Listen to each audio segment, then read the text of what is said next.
I came here, there might have been 25,000 Latinos in Southern Nevada. 49 years later, there are 720,000 Latinos residing in Southern Nevada.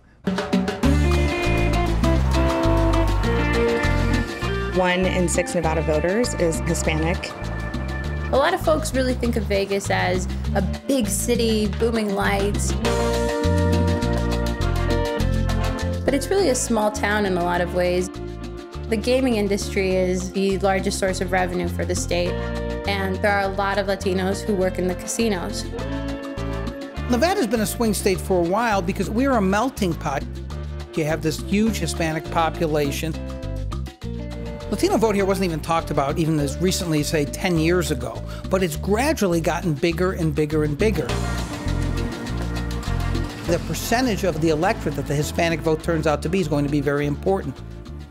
Sí, buenos días, mi gente bonita. Bienvenidos al día de hoy a este programa que vamos a hablar de todas las cosas que nos incumben a los hispanos. Good to see you. Welcome to our show. When we started our radio show, I used to get calls from the audience saying, you know, you are a traitor. They were telling me, you know, you're a traitor, you know, you're supposed to be Democrat. Con nosotros está aquí el señor congresista de los Estados Unidos por el distrito número 4 del estado de Nevada, el señor Congressional. Welcome to our show. Glad to be here. Thank you, Jesus. No, muchas gracias. Muchas gracias. Thank you very much for being here. What have you done in the last 2 years that is good for the people of District 4, which, by the way, a lot of them are Hispanics? Absolutely. Almost 30%. You know, I've been a small business owner myself. There is the assumption that because you're a Latino, you are going to be a Democrat, and that's just not the case. The number one issue among Latinos right now is surprisingly not immigration reform, but it is the economy and jobs. Because every Latino knows somebody that is in the situation of being here illegally. Immigration reform is important, but not the number one issue. Jobs, the economy, education, healthcare, those are really things that Hispanics care about because those are things that pertain to their family and their everyday life. Pretty sure I don't have emails for them. Do you, by any chance, have those, or do I need to ask Crescent? My mom had me when she was 16 years old, and she never felt bad for herself. She never felt like she was the victim, and she always worked really, really hard. And she had a theory that if you work hard, you can do whatever you want, and you never take a handout. And I think the Republican Party reflects those values, and have been drawn to it ever since. Congressman Hardy's running against Ruben Kihuen in Congressional District 4. The core of it is in the urban core of Las Vegas and North Las Vegas, a very heavily minority population.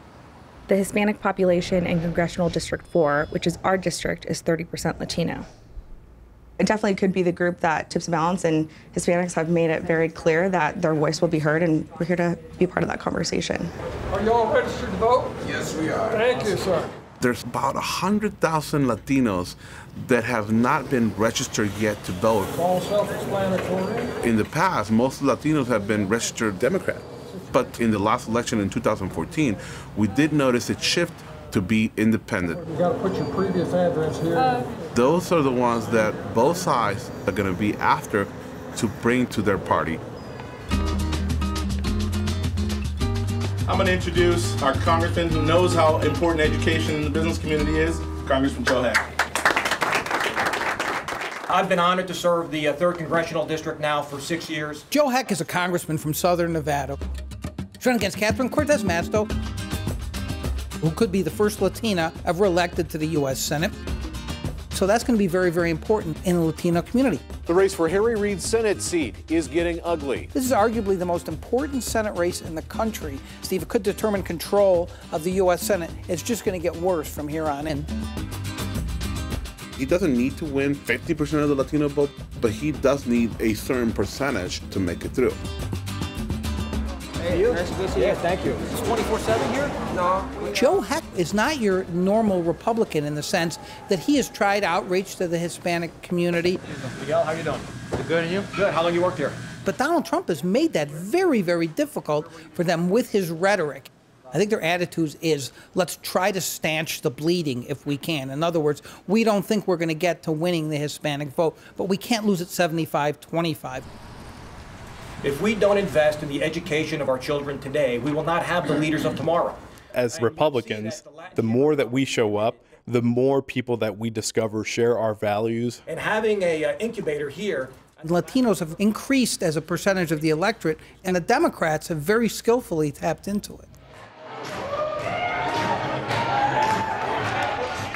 The Culinary Union is the best turnout operation of Latino voters. We really see 2016 as a year to really make sure that our members are organized and understand how important it is to elect Democrats who will fight with us.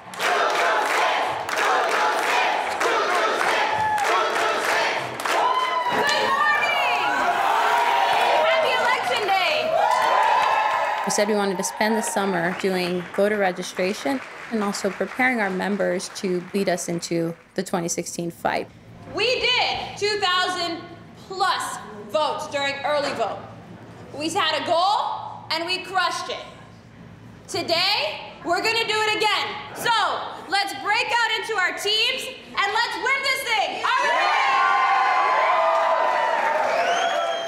Getting people involved who have never really felt included in the political process before. That builds the next generation of voters, of organizers, of leaders. And to me, that's exciting.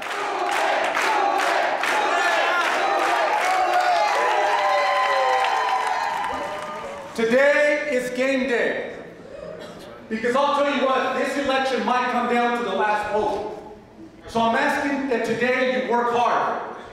Because tonight we will celebrate and tomorrow we will rest and we will dance a little bit too. Yeah. Thank you, everybody. God bless you.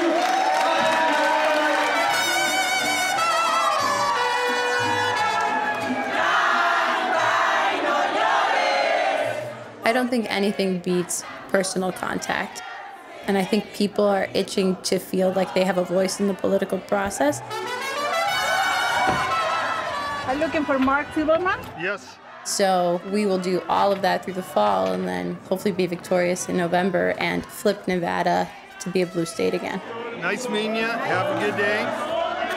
Thank you. Have a nice day. Bye-bye. Would you be willing to share your email address with us so we can send you more information about the Joe Heck campaign? Okay, well, thank you for your time today and have a great day. You could say, for example, economy, immigration, national security, whatever you feel is most important to you. I think a lot of Hispanics see us as something we're not. You guys are the backbone and the success of a campaign. So maybe they see us as we're all rich, we're all white, and we're all old. But that's not the case. 1, 2, 3. All right, thank you. Thank you.